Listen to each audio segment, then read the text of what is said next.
The PBA Philippine Cup Finals rematch is set as the Mig Coffee Mixers and the Rain or Shine Elasto Painters will face each other again, this time for the Governors Cup title. Rain or Shine seeks to avenge their loss to the Grand Slam-seeking Mixers as their first game tips off tomorrow night at the Mall of Asia Arena. On the line, we have the head coach of the Grand Slam-seeking Mig Coffee Super Mixers. Good evening, Coach Tim Cohn. Welcome back to the Solar Sports Desk. Yeah, good evening. I'm sorry I'm not there physically, but it's great to be on the show again. It means every time I come on the show, it means we've done something remarkable. So I love going on your show.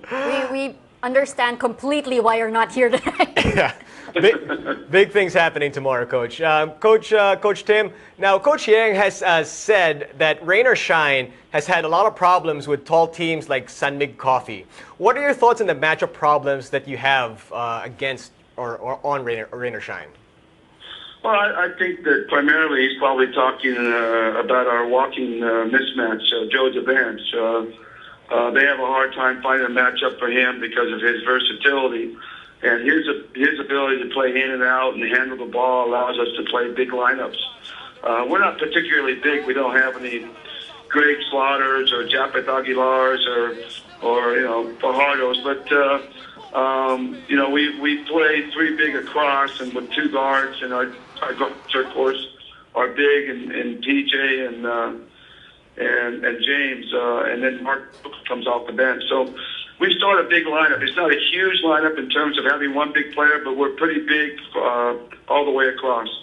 All right, well, Coach Tim, for the fans, the story here, most of them are focusing on the Grand Slam. The fans can't wait to witness this Grand Slam. And of course, you're the last coach to ever get a Grand Slam in the PBA. But it's one thing for the fans to seek that Grand Slam. But what is the story for the team? Well, it kind of, it puts you down in history. It gives you a legacy, of course, and and it's incredibly hard to do. I mean, if it was easy to do, that we'd be doing a lot over the last, 18 years. But because it's, it hasn't been done in 18 years, and obviously it's a very, very difficult thing to do, and we still haven't done it.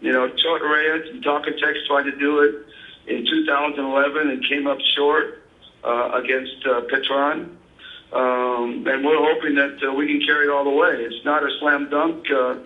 Our Rain or Shine is going to have a lot to say about it. Coach Yang is going to have a lot to say about it. And they're going to be, they've actually beaten us 2 out of the last 3 times we have faced them in a series. So, we beat them the last time, but they beat us the previous 2 times. So, the odds are still very, very tough for us to win this thing and cap it off.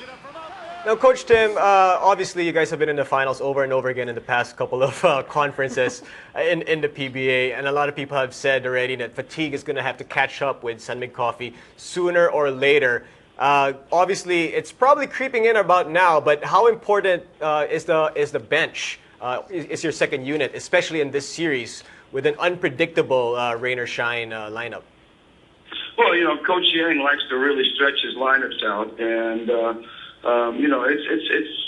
it's pretty common knowledge that he'll stretch you out as well. And if you don't stretch out with him, meaning you don't play a number of players, you overplay your starters. What happens is that he brings his best players back in to the game in the last 6 minutes, and they're completely fresh, and that's why you see Rain or Shine, pull away from teams in the fourth quarter oftentimes, or beat them up in the fourth quarter because the other team is tired or fatigued because their players have had to play longer minutes. That's been the difference for us this year as opposed to, I mentioned that they beat us a couple of, the previous series, is that we didn't have the depth that we have now. We have the guys like Ian Sandalan and, Tristan and, Mark comes off the bench, Mark Baroka and Alex Mayari, and then the addition of Elaine Malici is huge for us as well. So, we have some depth that comes out, and we can stretch our lineup and match up with Coach Yang's, lineup as well, and that kind of keeps us in pace with them.